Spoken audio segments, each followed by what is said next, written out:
Hi guys, we're live. So how we're doing? Just checking my messages, get a couple of you on, and then we can get cracking.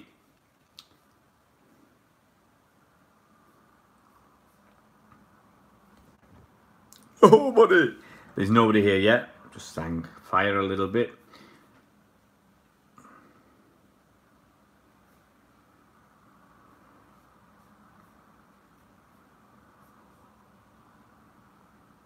A couple of you guys are here. Let's just get on to be able to read my messages. Yeah, Thierry. Hey, mate, how you doing? Hey, Michael. How you doing, mate? 7 up already. It's good going. You always worry at the start of these live streams that no one's going to come online. But I know you're all there waiting, lurking. Let's get this up so I can read your messages if they come too quick. I need to be able to read them. Let's turn the volume off there. So I've got... Hi Mark, how you doing, mate? Good afternoon to you as well. I don't know how to do this. Let's have a look. Let's get into top chat. Michael Gears, hi.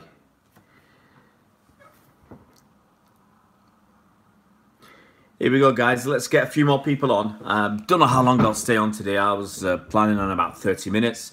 Just depends on how many people are on and how the crack's going, how the chat's going, and what the vibe is like. Hey, Chris, I'm doing all right. How you doing, Chris? Hope you're doing well. Just getting ready to pack up because we're off down to London tonight. It's gonna be murder driving in all that rush hour traffic, but got to get down early start tomorrow for Fulham. The option was to go tonight. Hey, Cayman Islands, man. Cayman Islands. Prince George and his girl are here. Yeah, oh, all right. Yeah, I hope you saw them. Good to hear, Chris. Yeah, so the choice was to either go after picking my kids up at school tonight and slug it out through the traffic, or go really early in the morning because, I want to be arriving at the ground at Fulham 10:30 in the morning. And if I have my kids in tow, I'll have to drop them off in London once I get there. So I can't imagine what time I'd have to leave in the morning, so it's not happening. All right, Michael Gears. Right, there we go.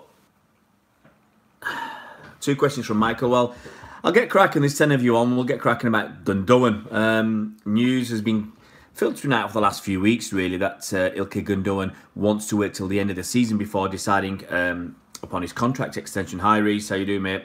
So, yeah, Gündoğan has been mentioned, as I said, for a few weeks. He's waiting until the end of the season before deciding on his contract extension. City have offered it him. They want him to stay. Off the top of my head, he must be about 27, 28 years old. Someone might be able to correct me if I'm wrong. Something like that. Maybe even 29. But it's going to be his last major contract, I would expect. I don't know what City have offered him. I would see it as he's got 1 year remaining after this season. I can see them offering him maybe 2-year contract extension, a bit more money. But you've got to remember, when someone gets towards the last year of their contract, they can command a lot of money, because if Ilkay Gündoğan lets his contract run down, so next summer he can leave on a free, the buying club, instead of paying somewhere in the region of £40 million to buy someone like Ilkay Gündoğan, that's what I think he's probably worth, that sort of level, they don't have to pay that fee. And instead they'll pay him, hi Mohammed, instead they'll pay the player or his agent. They could pay him something like 20 million, because from their point of view, they're paying 20 million to get a 40 million pound player. So they'll be dead happy. He's playing really well, Reece. But if he refuses to sign his new contract and City fear losing him at the end of next season for free, they'll sell him. There's no point keeping the guy. It will be a business decision. It might just be if we have a problem with the transfers and we have to keep him for an extra season, so be it. If we're not allowed to buy or sell players, so be it. If we're not allowed to buy players, we might not let him go. It's just as simple as that. Well, let's forget about that. Let's just look at the dynamics, the finances, and whether he's worth staying. Definitely. And we've seen he's picked up the slack for Fernandinho. I still believe he's a bit slow. Give him space and time on the ball. He's a world beater. He's top class. But put him under too much pressure He hasn't got the pace, he hasn't got the speed. I'm not sure about his stamina, and under pressure, he can make mistakes. So, yeah, Mark, I'm hopeful he's going to stay as well because he's been here a couple of seasons. This is his third season, and really, you want him to stay to keep give that continuity. He knows the club, he knows Pep, he's been here a long time, and you want that stability going forwards. But he can also see not the writing on the cards, or the writing on the wall even, but he can fear, the fact that we might be getting Declan Rice, we might be getting Ndombele. Now, if we're going to buy Declan Rice and pay, let's say, 50 million quid for him, if we're going to buy Ndombele and pay somewhere like 70 or 80 million quid for him, we're not buying them to keep the bench warm. We're buying them to play, to start. And that would make Ilkay Gündoğan drop behind them because he's already behind Fernandinho. And if we're going to get somebody to replace Fernandinho, it could well be that he'll be behind them. And he could look at next season and say, hang on, there's Fernandinho here, there's Declan Rice here, and me. He could end up being third choice. Right now, he's second choice. He could end up being third choice defensive midfielder. And I don't think he wants that. Not at his age and the stage of his career. Now, it might be he's happy to let his contract run down. In a year's time, he'll go on a free. Someone will pay, let's say, £20 million as a signing on bonus to him. That's, it's hard to turn down. I don't think the club's been difficult at all. It might just be that Gündoğan's asking for so much money that the club would have to break its wage structure. One of the reasons, if you look back at Sanchez, Alexis Sanchez, one of the reasons that deal fell down because Alexis and his agent became too greedy. You can see the problems it's caused at United, under the surface, where he's being paid so much money. And David De Gea, for instance, said, hang on, you want me to renew a contract with you? Well, I want something like what he's on because, I'm your best player. I'm your main man. Pogba will be the same, knocking on the door. He said, hang on, how come he's on £500,000 a week and I'm on 300? That's something wrong here. So personal terms are important. So you can see if we break our wage, what City have done over the recent years is we've lowered our wage bill. And one of the ways we've done that is we pay players very good basic salary, but fantastic bonuses. And that's how we've done it. You achieve, you get loads of money.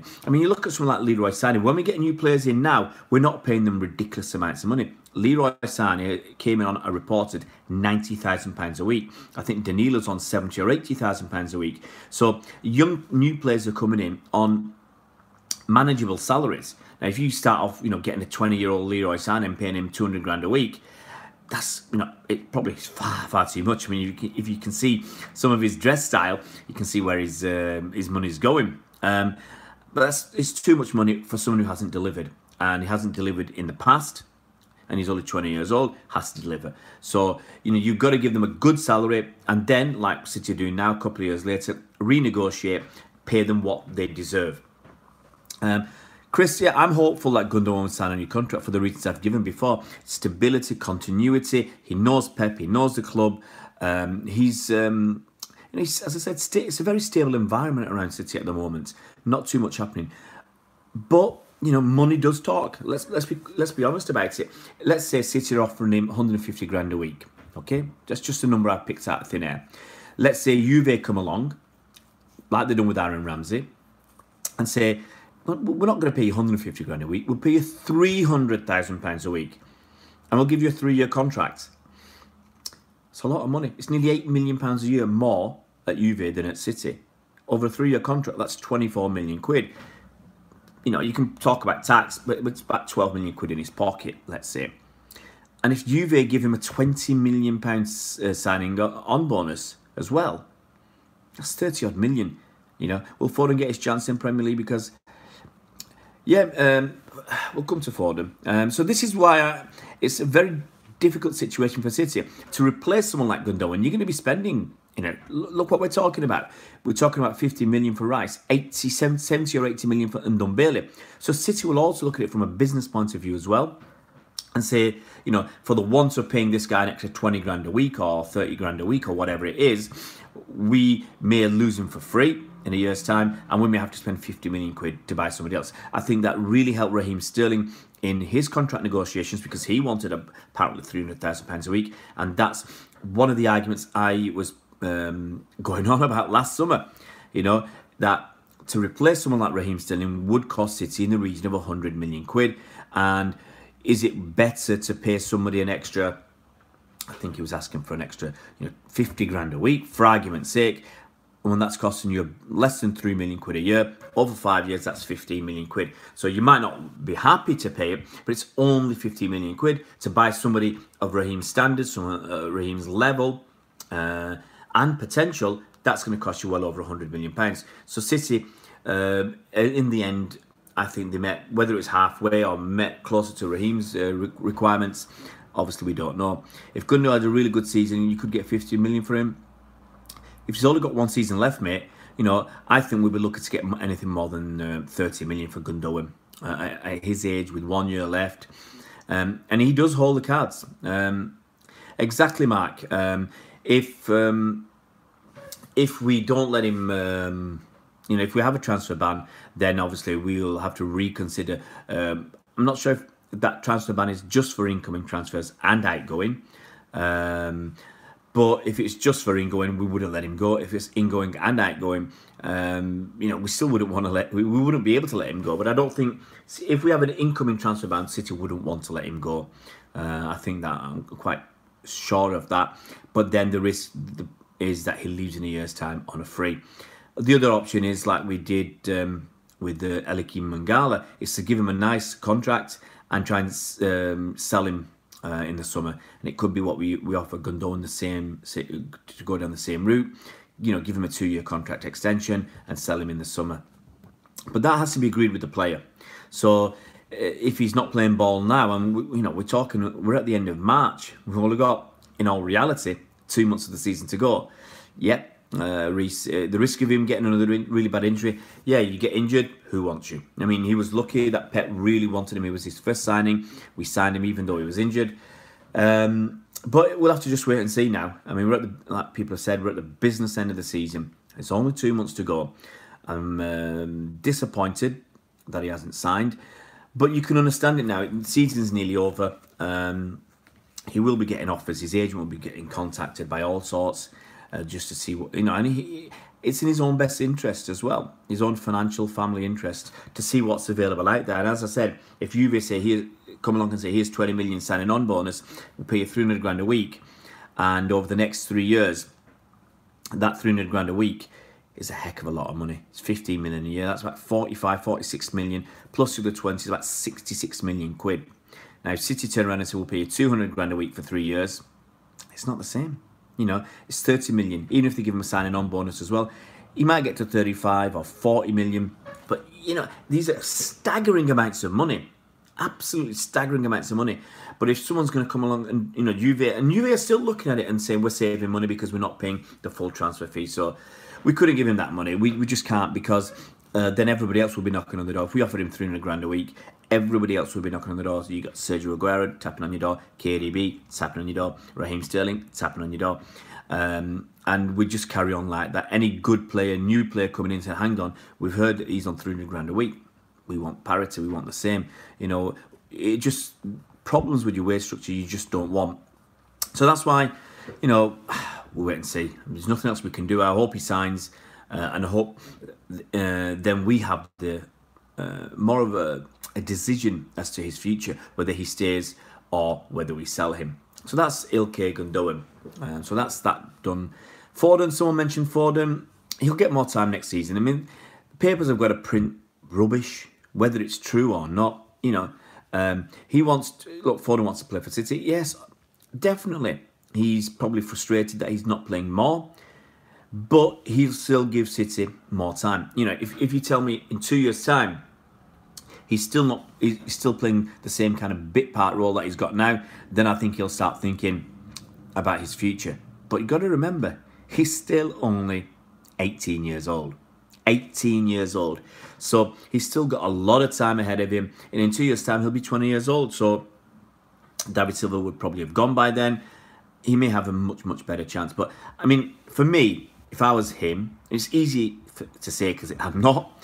But give it 2 more years, see where you are in 2 years, and then decide whether you say, "Hi Chris, how you doing, mate?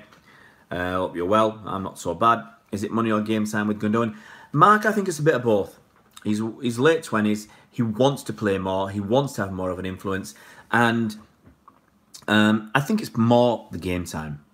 If I'm being honest, because as I said earlier, he's got that fear that Fernandinho will still be here next year. We're not going to get rid of Fernandinho. You know, injury side, he's been brilliant.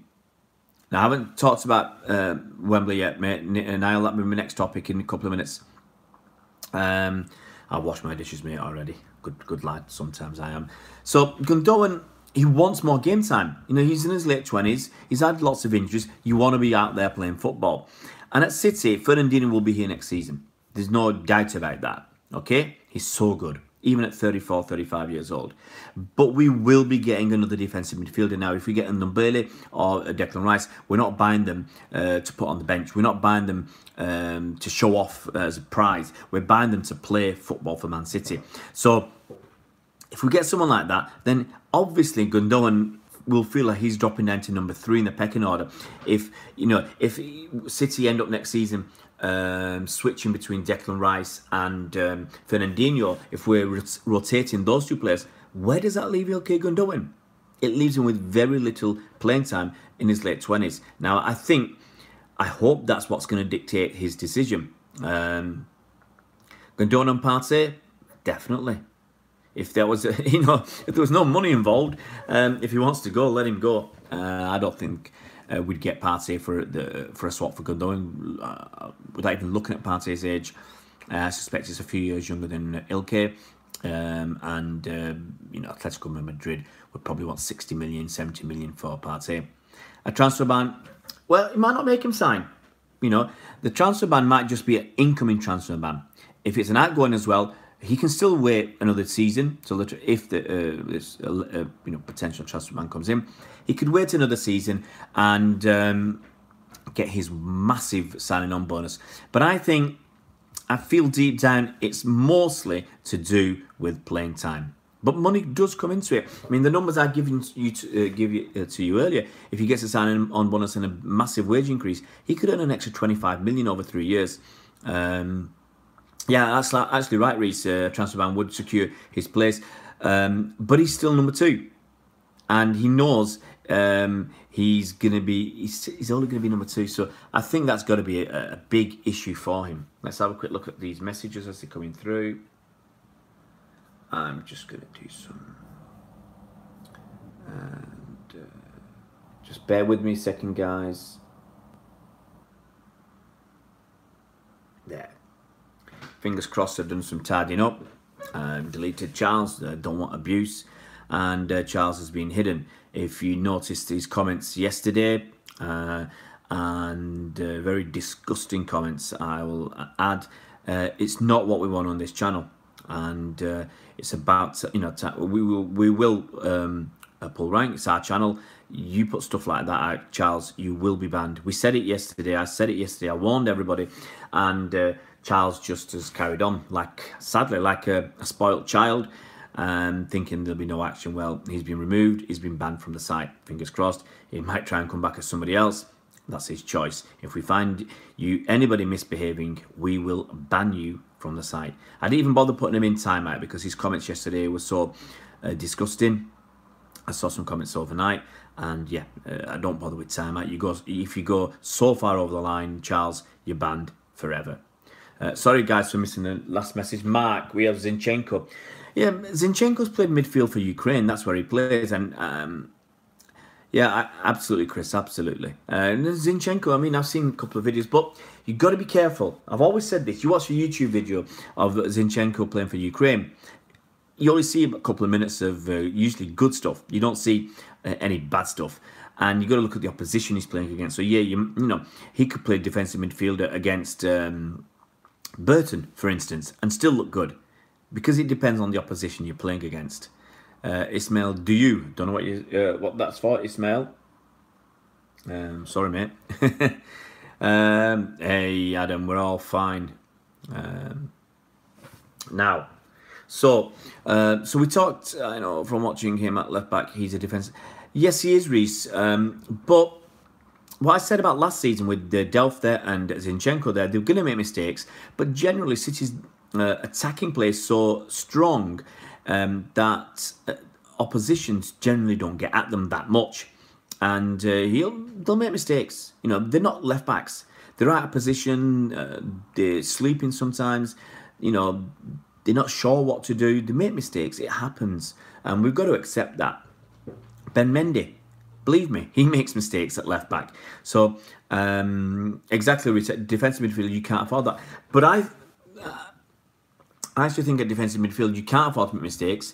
But I think he's probably better suited to be central than out there. But it'll be very, very interesting. We'll see. Come on, guys, let's move on. Let's go on to Wembley. Niall talking about Wembley. Yep, Niall, too many games in a short space of time. We've got something like 9 games this season. And it's rumoured that we're struggling to get more than 20,000 of our 33, I think, 1,000 tickets that were allocated on the semi-final against Brighton. Brighton fans, some of them idiots who've been on social media, having a pop at City for not being able to sell out. You've got to remember, Brighton, for a start, it's much, much closer to London. So that's going to be much, much cheaper, much, much easier. People don't have to stay overnight. They don't have to, you know, might look at my choices for Fulham. I'll give you my Fulham choices, okay? My choices for Fulham are to leave tonight after school and sit in the traffic and suffer the traffic, or leave really, really early in the morning, something in the region of, you know, probably 5 o'clock in the morning. Those are my options. Going to Wembley for is it 5:30 kickoff? The game's going to finish at, let's say there's extra time and penalties. We've got to factor that in. So let's say we start at 5:30. It's going to finish at probably 8 o'clock. Okay? No trains. So people are going to struggle to get back. That's the first thing. So the time of the game isn't great. And if you're going to struggle to get back that night, what do you have to do? What's your other option? Stay overnight. Whatever you do, that's going to add 70, 80, 100 quid to your travel costs. Exactly, Reece. League Cup cost me a lot more than that. Good luck in the game. Cheers, Chris. Mark, kickoff time. Stop me going. No, absolutely, Mark. Got to go. See you, Mike. Michael, take care. Yeah, the kickoff time is not great. You know, having was it, if I'm right, 5:30 kickoff, that forces you to think about staying overnight. You know, when I went to the Carabao Cup game, I got home, I think it was, I can't remember now, but it had been in the region of, was it 2 o'clock, 3 o'clock in the morning? Something like that. I mean, I can just think of some of the games I've been to. Arsenal, for instance, when I went to the first game of the season, I got home 3 o'clock, 3:30, something like that. When I went to Spurs, I got home early in the early hours, because if you can't stay overnight, I've got kids and stuff. I think I went to one game and I had to drive through the night to get back to Manchester to take my kids to school the next morning, and it's hard work. I mean, I'm lucky tomorrow because I'm going to be staying in London. I was going anyway to London for a few days because it's school holidays, so I'm fortunate that way. But for the FA Cup, I mean, just on travel time alone, it adds massively to the expense. Now, let's look at what we've got in the next few weeks. We've got Fulham tomorrow, yeah? So that's a long trip down. I'm not sick of going to Wembley, Chris. It's hard work. And I think that's what we're saying, you know, and some fans are thinking, it's only Brighton, you know? If it was a big team, then maybe more people would go. And if we were playing Everton, if we were playing Arsenal, I think you'd get thousands more fans. Brighton, sorry, with respect, they're not much of a draw. So that's one issue. The expense is another issue. So people are thinking to themselves, fingers crossed we'll get through against Brighton. I'd rather go to the FA Cup final than the FA Cup semi-final. Me, I'd rather go to both. I prefer to go to both. But look at as I said, look at the expense. You got Fulham tomorrow. If you go into the Fulham game, expensive. Then you've got Cardiff, which has been shunted in midweek. Yep, there you go, Niall. 220 quid. Reece, 35 quid for the Spurs in the UEFA Champions League, 100 quid for semi-final. Well, there you go. All the travel, it's hard work, mate. So I got Fulham tomorrow. Now, I've already booked to be away for best part of 2 weeks. And then the Cardiff game's thrown in there. So people have to try and go to the Cardiff game in the league. If you're a season card holder, at least it's already paid for. But then we've got Spurs in the Champions League. People, you can argue there's only 3,000 going, still costs money. Then you've got the FA Cup. We've got Crystal Palace as well. I think next Sunday. Next Sunday's Crystal Palace. So look at all these games adding up. We've got the Champions League against Spurs coming up. It's costing people an arm and a leg. If you've got 9 games in a month, just on tickets alone, it's well over 300 quid. Probably nearer to 4 or 5. And that's if you're getting the cheapest tickets. I think I got the cheapest ticket at Wembley. I think I'm paying 30 quid. Spurs Champions League ticket, is it 65 quid? 60 quid? It's a lot of money. And yeah, so people have to, I'm not worried about the Champions League final, but see you around, Mark, take it easy. So people have to, at some point, we're going to play, if we have another 15 games this season, we will have played more than 60 games in the whole season. I think it comes to somewhere in the region of 62, 63 games. Now, even if you're only paying 30 quid a ticket for those 63 games, that's £2,000. That's £2,000 of money, And that's not even taking into consideration the time off work that you've had to have to be able to go to all these games, especially the midweek games, the European games. Without any travel, it's costing you £2,000. Okay? That's an absolute fortune, especially for working class people around Manchester. That's just for your tickets. Let's look at your travel. If you're going to go all games home and away, okay, you're going to go to another 30 games away minimum. Okay, now travel's going to cost all sorts, but let's just pick a number: 50 quid a time for your travel. When I go on a coach, it costs me 35 quid to go, but you can't always go on a coach. Sometimes you drive, sometimes you have to pack. So that's another 1,500 quid. So we're on a 3.5 grand already. And if you're going abroad for the games, you're looking at probably spending between 4,000 and 5,000 quid. And that's without food, but that's without anything else. Probably the best part of 5 grand following your club through a season. That's a lot of money. A lot of time off. And at some point, people just can't afford it. It's as simple as that. We're all the same. I will suspect 98% of City fans, the ones I know, the ones I speak to on social media, are struggling financially to afford all these games. Even Pete the Badge. Well, I don't know Pete the Badge personally. The £2,000, well, there you go, Reece. Fortunately, I don't drink.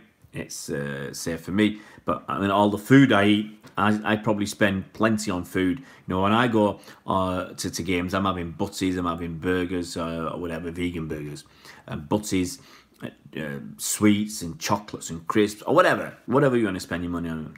I know it's not healthy, but you're spending tons of money following your club. Very, very, very difficult. Cheers. Afdelig Skills. Chris Anderson with Liverpool. Go to all home games and all, yeah, exactly. I can't go to all the away games usually because I can't get a ticket. I've got tons of points, but we don't get enough tickets. Very hard off to fan to go to midweek away games. Purely because sometimes you can do a day trip. That's a hell of a day trip to some of these games. But a lot of people go for 2 or 3 days. And it tends to be generally a lot of older fans. The younger fans tend to be subsidised by their parents. Or, the students or whatever, and they can sneak off for a few days from uni or whatever they're doing. But it's very, very hard to get a lot of time off. And so you got people, who might be going to... let's say half a dozen away games, 10 games during the season, let's say, that are midweek, that are difficult to get to. And then you spend, Niall, you're spending, if you're going to be away for 10 days for these games, that's 10 days annual leave. And if you're only getting 20, 25, if you're lucky, 30, if you're very, very lucky, like one job I used to have, then you can afford the time off more easily. But if you're only getting 20 days holiday a year and you're spending 10 or 12 of those days following City, there's not much left for your family or for anything else. It's very tough. So people have got to make some hard decisions, some harsh decisions. For instance, the Cardiff game. I won't be here for the Cardiff game because I'd already, before the rearrangement of the fixture, I'd already agreed, because it's the school holidays, 2 week school holidays for my kids, to go to France for a week and to be in England for a week. I got some work as well, and I just can't, whilst I'm in France, there's absolutely no way. I'm going to go to France and stay there 2 days and then leg it back to Manchester during the middle of my holiday to watch a game of footy. You know, I've got to spend some time with my family because they're actually going to stay for 2 weeks. I'm going to come back after a week because I want to go to the FA Cup semi-final, and if I can get a ticket to the Champions League quarter-final. A lot of dedication, mate. It's hard work, you know. If I didn't have a family, yeah, I'd go to the Cardiff game. You know, stuff me holiday, I'd go to Cardiff. I'd find a way. But with the family, it's not possible. It's not sensible. What I'm going to do instead, I'll give my tickets away. Let somebody else who may not have the financial power or the financial means, to be able to go to the game. So hopefully that idea of mine will work, and someone will be able to take one of their kids with them to a game using my season card and my lad's season card, because we're going to be on holiday. I wish City would do something like this. I know it's not easy, and it's probably a lot more admin for them, and there's no financial benefit from this admin. There's a little bit of publicity and you know, marketing and whatever, but you know, I don't think the club would do something like that. But it's a good idea, I think, is to say, rather than the tickets go to waste, or desperately trying to find someone who wants a free ticket, the club could have a list of people and say, look, we've got a free ticket, do you want to go? Now, they may be doing that already, but I wish there was a way that I could give my tickets away to somebody for a game when I'm not going to be around. I think that would be great for everybody. Okay, prizes. City are actually putting on coaches for the semi-final. Now, what they're doing is City, I think they do what they do. They're not doing free coaches; they're doing subsidised coaches. So, a return trip to London from Etihad Stadium, it's 20 quid. John, you know, come on, mate. Okay, you'll get one warning and that's it. We are respectful here. If you don't want to do that, like somebody else has already happened today, there was no timeout. It was straight to ban. So, you know, apology will be accepted if you apologise, John. But I've got to put it out there. We said it many times. You got to keep this clean. There are young people watching as well, and you know, we don't want any problems with that. And it's disrespectful amongst everything else. It's not called for. There's a lot of money in football, yeah, Chris. I mean, for 10k, okay, I have no idea what we're going to do for 10k. We're just trying to think through ideas. 20 quid, yeah. The coaches, I don't know if they're sold like Reese, but 20 quid is actually dirt cheap. English ties in the Champions League. I expect United should get knocked out. Liverpool should get through. And obviously we're playing Spurs, so all right, John, keep it clean, lad, keep it clean. You know, as a friend of mine put out a message yesterday. It's a serious message, so just hear me out, guys. One of his son's friends committed suicide, and he was 38 years old. And you don't know what other people's mental health problems are, so you know, let's try and be more respectful to each other. You know, we win nothing. Really, we win nothing by insulting people and trying to tread on them and downgrade them and demean them. We win nothing, you know. You might get a moment of put you down, but you know, most genuine people on reflection know it's a mistake. We don't need to do it. Why can't we just all have fun in our lives? Be positive, you know, and not be negative. You know, honestly, thanks, Reese. You know, this is it. Look, guys, I'm 50 years old. I've lived a fair bit, and the happiest times are not when you're putting people down. It's when you're having fun together with other people. Usually, some people you don't know. You know, I go to football matches. We score a late goal, and you're just hugging people that you've never met in the stands. You know, jumping up and down. That's good times. That's fun. You know, why do we need to insult people to feel good about ourselves? Have we got a problem with ourselves? No, we shouldn't. You know, if we've got a problem with ourselves, don't put our problems on other people.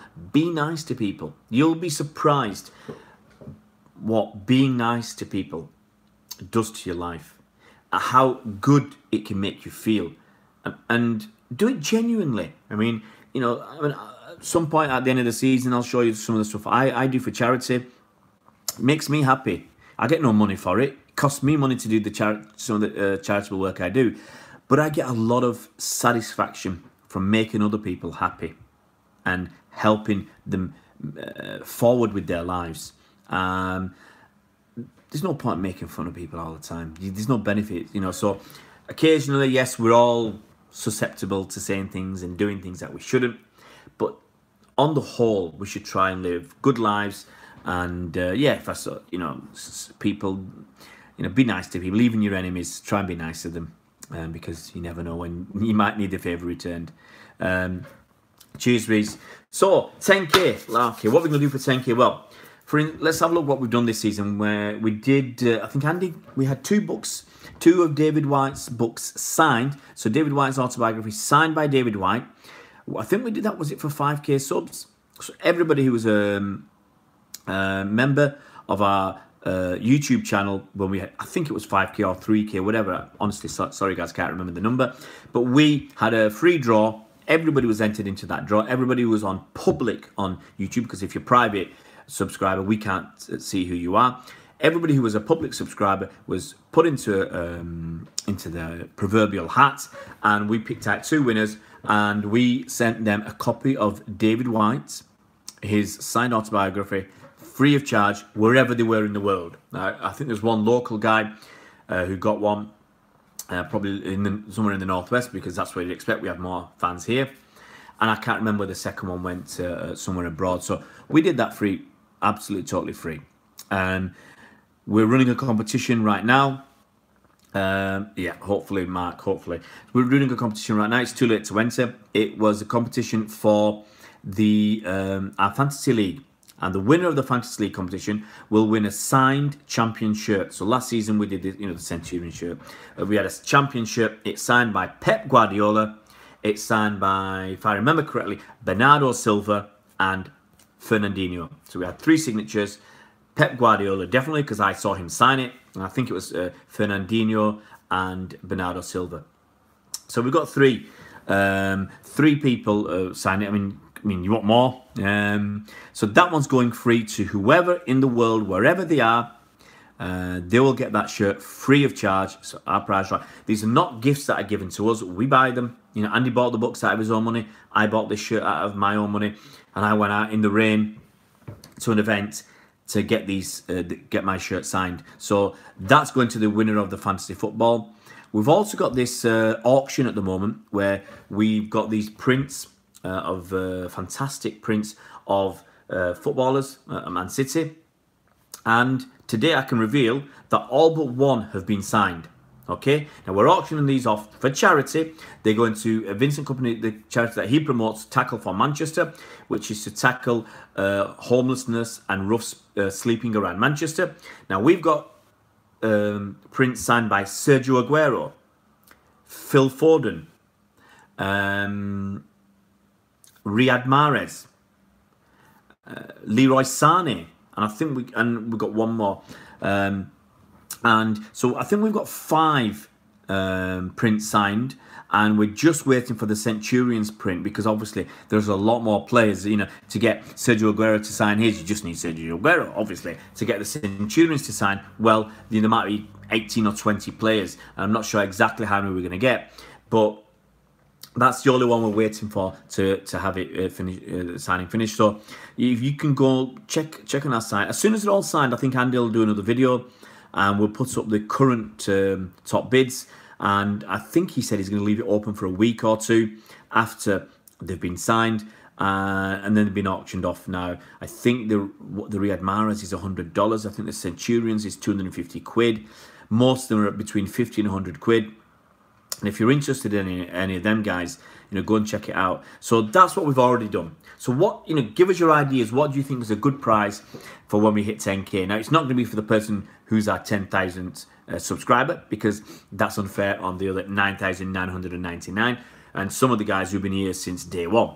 So I don't think that's fair. What we will probably do, a similar thing to last time, we'll have a draw of all subscribers, free draw for all subscribers who are public on our YouTube channel. Cheers, mate, Reese. Got to remember, if you're private on YouTube, we can't send you a message. We don't know who you are. So, for instance, Reese is a public subscriber. If he was to win, we can send him a message via YouTube. Reese, you've won this prize. Okay, we can pass. You can pass us his contact details. We can send him the prize. If you're private, we have no idea who you are. So you have to be public. Now, one idea I've got so far. I don't think we can do the title parade. We won't have to, we might not have 10,000 by then, mate, Chris. What we're thinking of, it might be next season, where you come to a game. You get a free ticket to a game with Andy and me, or at least with one of us there. You get a free game ticket to a game. I think that's one decent prize. It probably works better if you're in the country. We might offer 2 prizes because we do know, we're well aware, we have people who live abroad, so we might offer another prize, whatever that might be, whether it's a shirt, whether it's a football, Man City football or something. It would be really funny, Reese, if Chris was to win a game at Etihad Stadium. But you never know. We could take him to the game versus Liverpool. And obviously, we won't tell anybody he's a Liverpool fan unless they're winning. But we've done that. We've invited people along to games. Jamal, our friend from who's Algerian friend who's I think working in Abu Dhabi. He came to the Liverpool game. I think he's got a soft spot, Reese. I think he's got a soft spot for City. But yeah, so we'll get people. We've done it before. We've had people along to games. But I think this is a decent prize. It's just an idea. We'll look at whatever ideas you guys have got, and put it down in the comment section below. Put some ideas forward so we can, I'll have a chat with Andy and we'll just see what we can do. 10,000 subscribers. It might not be till beginning of next season. It'd be fantastic, if we can hit 10,000 before the end of this season. But I think City would have to do awesomely well for us to do that. And but that's just one idea. As I said, a free ticket to a game sometime during the season at Etihad Stadium. It's very quiet, Finland. Yeah, it's the time of the day. What time is it? It's 1:15. It's the time of the day. People are at lunch, people are at school, people are at university, people are at work. A lot going on. And Andy, for instance, he's having a day off where he's on holidays. It's his wife's birthday.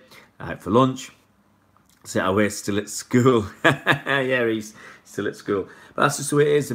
We've had decent numbers on today, but I think if when you do them at Andy's time, then you get to double the numbers. So yeah, give us your ideas. What would you like us to offer as a prize? I think we'll do something decent. To make it obviously worthwhile, and it'd be a great milestone for us. How you doing? Is that Sean Burrows? I never know how to pronounce that with a C at the start. So yeah, from where we started, we just thought, if we look to get 3, 4, 5,000 by the end of the season, we had no idea. We've certainly hit a right note with a lot of people to get over 7,000 subscribers. A new channel when there's already other channels out there who've got big numbers of supporters on YouTube and Twitter and and potentially other social media.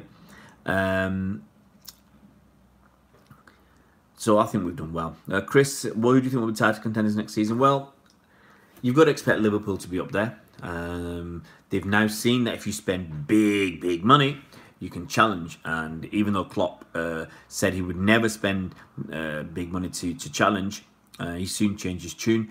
And I think he'll carry on changing his tune, and he'll keep buying expensive players to challenge. So I think Liverpool will have to be up there. City, we've got to be up there. We can't drop. I'm not sure about Man United, Dank. Who else? It's very interesting. United, because Liverpool have bridged a big gap. United could be up there, but I suspect next season could be a sobering season for Ole. Winning 14 out of 19 is great. Arsenal, it depends what Arsenal do, Chris. Arsenal need to spend some money. All right, mate. DJ Red Light Tamale. Red Hot Tamales. So, yeah, it depends what Arsenal do in the summer. Now, they've got the makings of a decent team. I mean, they went through about 20 games unbeaten. They didn't look great. They have a huge problem in defence. The goalkeepers looks like he's decent. And I actually, in bed last night, I was watching some of the AFTV stuff from Dubai. And their goalie looks decent. But they need at least one world-class defender. Now, I said 18 months ago, if Arsenal got Virgil van Dijk, then I think they'd have been definitely challenging for top four and maybe more than that. They've been unlucky with injuries. You know, Bellerin's out. Then they've got another Socrates, I think he's out. So they missed those two defenders. So Arsenal could challenge, but I think they need to get a world-class centre-back and a decent midfielder. Now, if Arsenal can get Umtiti for 70 million per Libre, I think it'd be a great addition. You ask yourself, why would Barcelona let him go? No, Reece, they've always needed defence. Always needed defence. I don't think City will sell. City will sell Gundogan if he doesn't agree to an extension. They'll want him to go. So, you know, I lost my train of thought. But